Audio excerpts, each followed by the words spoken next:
En definitiva, el estudio de los lípidos tiene una gran importancia desde el punto de vista del laboratorio porque eh, el aumento de ciertos lípidos, como el aumento de la LDL y la disminución de la HDL, está relacionado con la formación de ateromas en vasos capilares y esto lleva a un mayor riesgo de enfermedad cardiovascular. En este esquema se puede ver cómo a partir del depósito de los pequeños macrófagos que captan a estas LDLs oxidadas, empiezan a difundir hacia los tejidos y en esos tejidos, esos macrófagos activados empiezan a atrapar otras sustancias que se van acumulando y van generando este cierre de los vasos capilares. Esto es realmente grave. A, esta acumulación progresiva termina siendo grave para algunos pacientes. El estudio del perfil lipídico implica el estudio del colesterol, de la LDL, colesterol, de la HDL, colesterol. También se estudian ciertos índices como el valor del colesterol sobre el HDL y LDL sobre HDL. Y de acuerdo a los parámetros, podemos decir que el perfil es normal cuando el colesterol total es menor de 200 o es deseable, mejor dicho, hay distintas nomenclaturas para esto. Eh, cuando el LDL es menor de 130, HDL tiene que ser alto, mayor de 45, y bueno, los valores de los índices están indicados ahí. Estamos hablando de un riesgo límite o alto con parámetros altos cuando el colesterol es mayor de 240, LDL mayor de 160, cuando HDL es menor de 135, perdón, de 35 y estos índices mayores de 7 o de 5. Eh, lo importante es tratar de evitar tener estos valores de riesgo alto para prevenir la enfermedad de coronaria hepática, la cardiopatía coronaria. Bien, ahora lo que vamos a ver es un poco la síntesis de los lípidos, así como vimos la síntesis y degradación de los glúcidos, vamos a hacer lo mismo para los lípidos. Sabemos que los lípidos son una importante reserva energética, pero que también están presentes en las membranas lipídicas, en los pigmentos, como cofactores, como hormonas o como mensajeros intra y extracelulares. Para la biosíntesis de los ácidos grasos, lo que se necesita es un precursor que va a formarse a partir de acetil-CoA, que tiene 2 carbonos, y un bicarbonato. Ese precursor que se va a formar entonces va a tener 3 carbonos y se llama malonil-CoA. Para esta reacción se necesita ATP. Recordemos que es una reacción de síntesis, de anabolismo, por lo tanto requiere energía. Se necesitan ciertos cofactores como manganeso, biotina y NADPH. Lo mismo que veíamos para la síntesis de los glúcidos, en el caso de los lípidos también se necesita energía y se necesitan electrones en forma de NADPH en este caso. Todo este proceso ocurre en el citosol, en varios tejidos, en muchos tejidos como el hepático, renal, pulmonar, etc. En lugares donde se necesita la presencia de ácidos grasos. Esta síntesis es lo que se llama lipogénesis. Podemos detallar a la lipogénesis en 2 etapas. Primero, la formación de ese producto de 3 carbonos, el malonil-CoA, a través de la acetil-CoA carboxilasa, y luego, una vez que tengo ese primer producto, el agregado de a 2 carbonos en forma de acetil-CoA para ir formando las cadenas largas de los ácidos grasos. Recordemos que los ácidos grasos era un grupo funcional ácido más la cadena hidrocarbonada, que podía tener dobles enlaces o no. Entonces, primero, producción, como dijimos, la primera etapa, producción del malonil-CoA de 3 carbonos necesita biotina como grupo prostético, necesita ATP y bicarbonato. Este acetil-CoA original forma el malonil-CoA.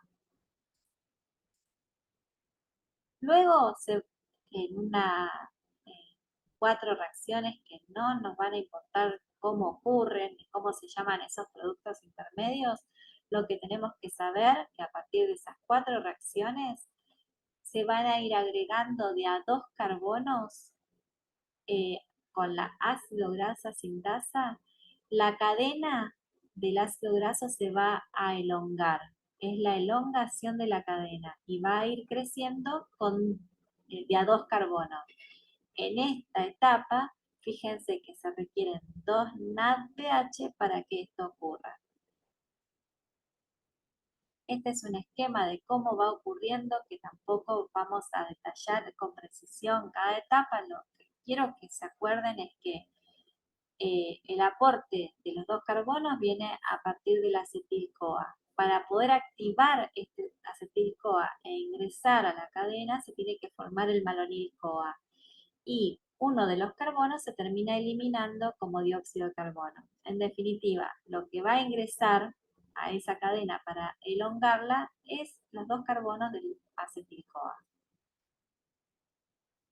Este es un ejemplo de que para hacer el palmitoato, que es el ácido graso que tiene 16 carbonos, se necesitan 7 pasos de extensión. El primero es la formación del malonil-CoA y después se le van agregando los de a 2 carbonos. Pero después, si yo quiero ácidos grasos de mayor longitud, va a haber enzimas que lo alarguen. Esas enzimas generan la elongación. Y si se necesitan ácidos grasos insaturados, va a haber enzimas desaturasas que van a lograr ingresar esos dobles enlaces. Por lo tanto, tanto para la elongación como para la generación de enlaces dobles, va a haber enzimas extras al proceso que ya mencionamos.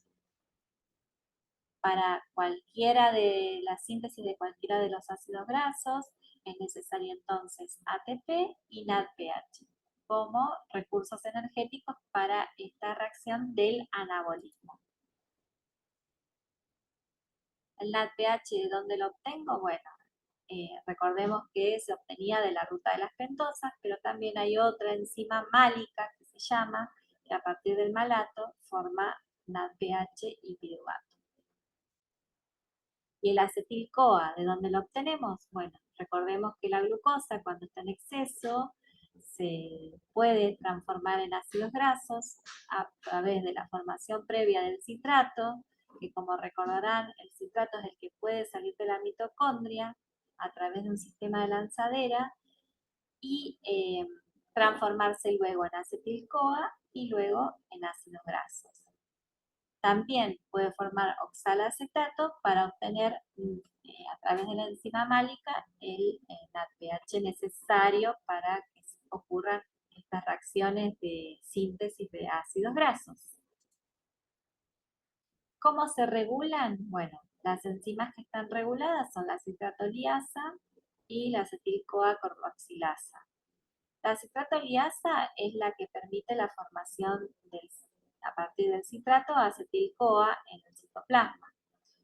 Y la acetil-CoA carboxilasa es la que permite la formación del malonil-CoA, ese primer intermediario necesario para después poder continuar con la síntesis de los ácidos grasos.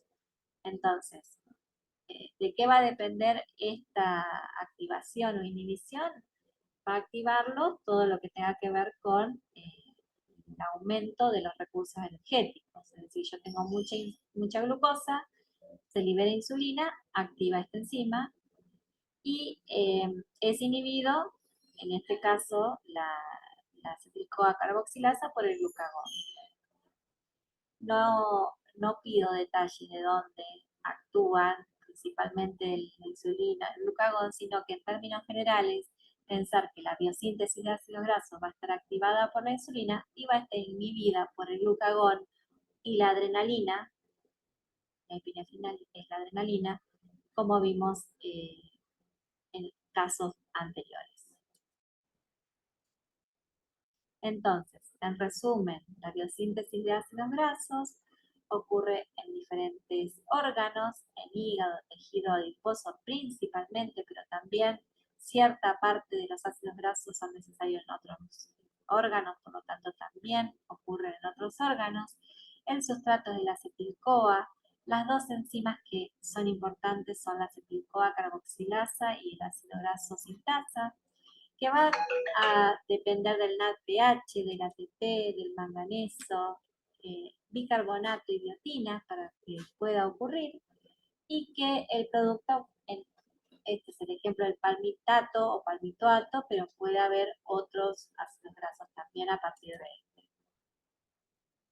Luego eh, va a haber la formación de los ácidos grasos, es decir, una vez que ya tengo los ácidos grasos, lo que va a ocurrir en distintos tejidos es la formación de los triglicéridos. Para eso parto del glicerol y a partir de ese glicerol se van agregando los ácidos grasos. ¿De qué va a depender?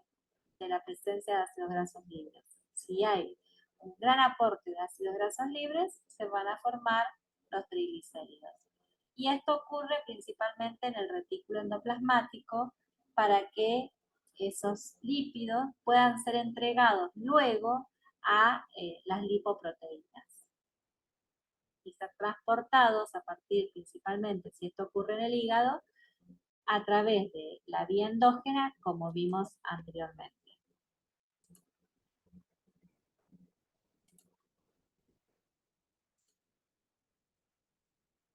Bueno, acá estamos viendo que se necesitan acetil-CoA para la formación de estos triglicéridos.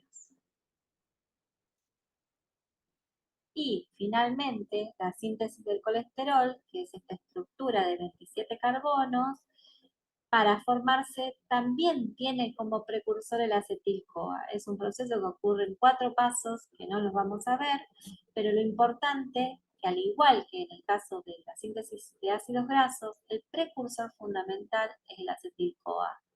Después toman distintas vías de acuerdo a las necesidades, pero el acetil-CoA es el precursor inicial de estas moléculas tan necesarias. Después el colesterol va a ser utilizado para muchas de las funciones que ya mencionamos, para sales biliares, para hormonas, para marcadores en las membranas, etc. En resumen, esta clase nosotros vimos las 3 vías metabólicas de las lipoproteínas, luego la síntesis de los lípidos, de los ácidos grasos, de los triglicéridos y el colesterol, y la implicancia que tienen los lípidos con el riesgo heterogénico.